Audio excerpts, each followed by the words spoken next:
And the U.S. ambassador to the UN, Nikki Haley, appears to be following the trend our guest just mentioned.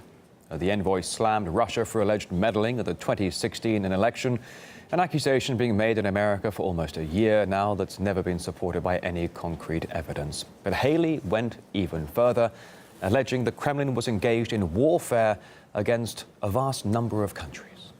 When a country can come interfere in another country's elections, that is warfare.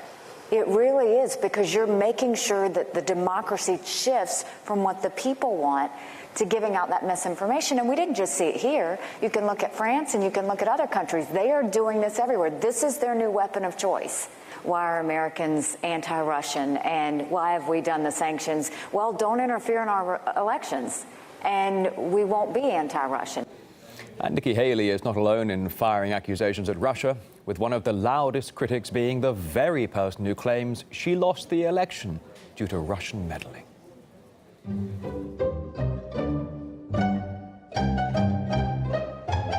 In Germany, members of parliament have been hacked by Russians.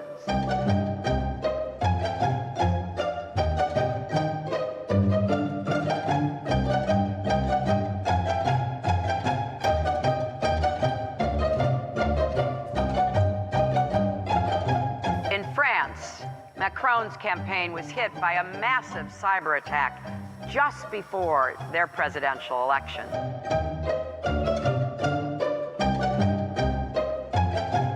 Do you have any evidence that Russian hackers are hacking your emails? No. It's not possible to say. It's obviously a state, it's obviously a criminal group. It really can be anyone. In the attack itself, the simplicity of the technical part can make us think it's just a simple person who created it, and so this person can be in any country with any kind of motivation.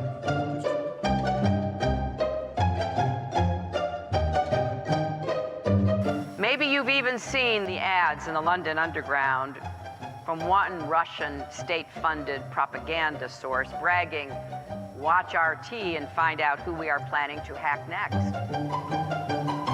The fact is, they're also opening a new Scottish bureau.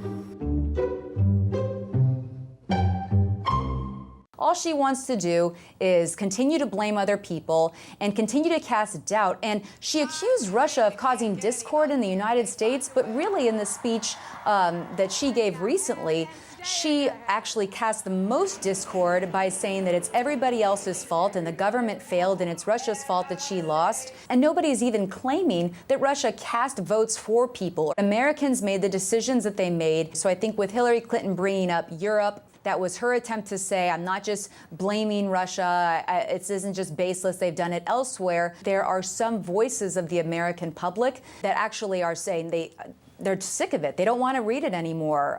They don't want to see any more headlines of Russia when they know there has to be other things going on in the world.